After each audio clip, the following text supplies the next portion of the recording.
One of the more pleasant surprises to come out of 2022 was Reacher, an Amazon TV adaptation of the Lee Child novels about a big hulking ex-soldier travelling across the US and getting into all kinds of wacky escapades along the way. In an entertainment landscape dominated by superheroes, tedious postmodern deconstruction, and the message, it was a show that evoked memories of a simpler, more innocent and less divisive era of filmmaking. An unapologetically masculine, heroic, emotionally guarded male lead who makes his own decisions, kicks ass with the best of them, and isn't burdened by a strong, empowered girl boss who upstages him at every opportunity. A grounded, serious plot set in the real world that's more interested in telling a compelling story than pushing some tedious social-political message. Tight, smart, insightful dialogue that's used sparingly instead of acting as verbal diarrhea spouted by neurotic, self-deprecating, hyperactive children trapped in adult bodies. In short, it was the kind of show that most modern Hollywood writers actively despise, but funnily enough, it was also exactly what audiences have been missing for years. And hats off to them, it was pretty satisfying to see a faithful adaptation of the Lee Child novels instead of,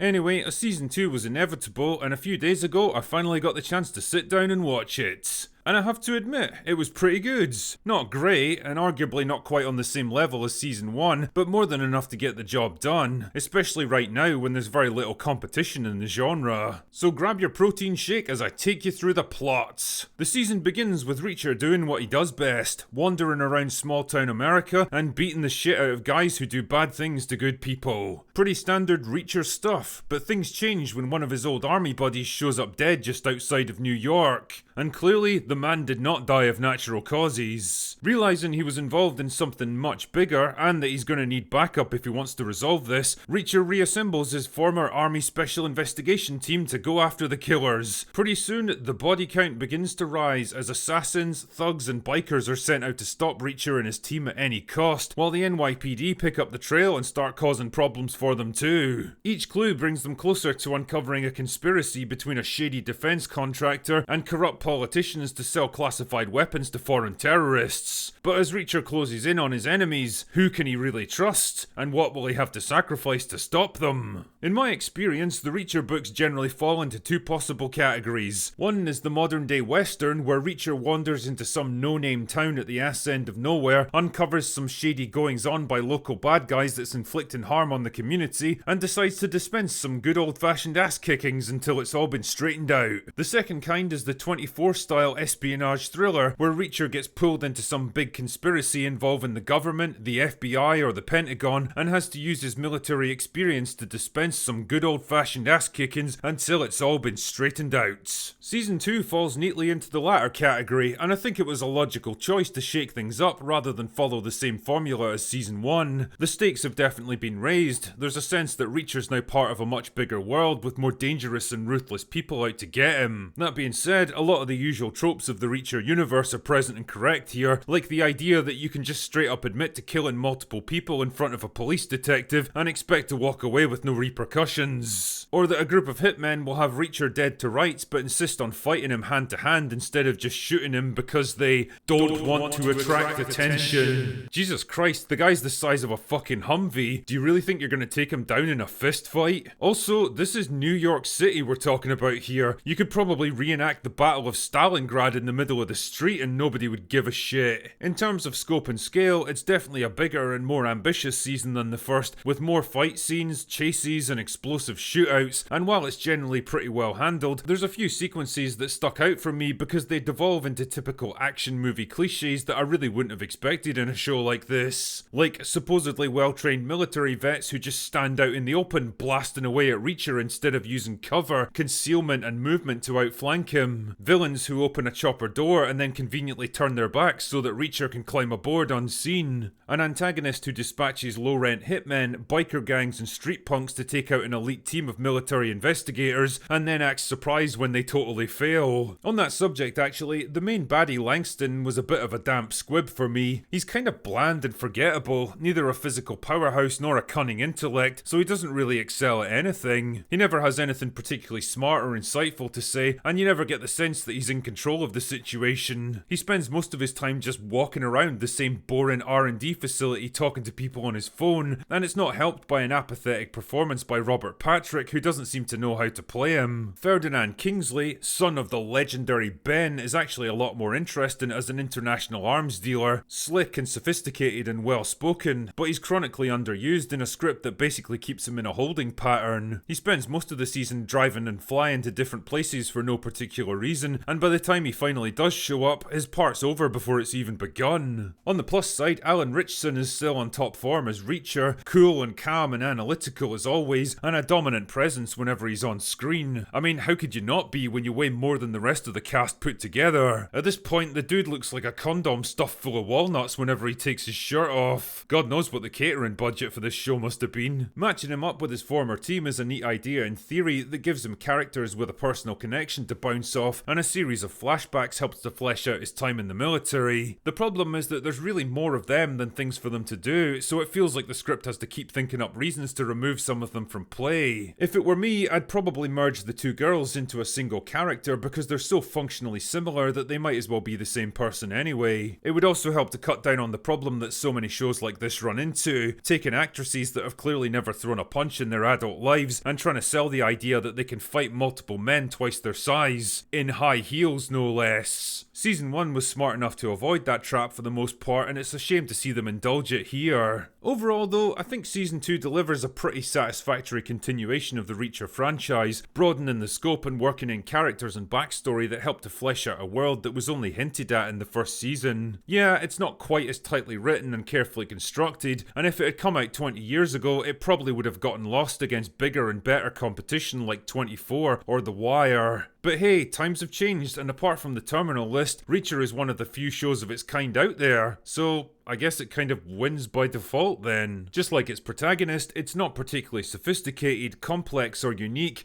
because it's not trying to be. It's content to be exactly what it is, delivering the kind of old school hard-hitting action, big burly heroic leads, beautiful women and tense drama that used to be such a winning formula on American TV. And who knows, maybe one day it will be again.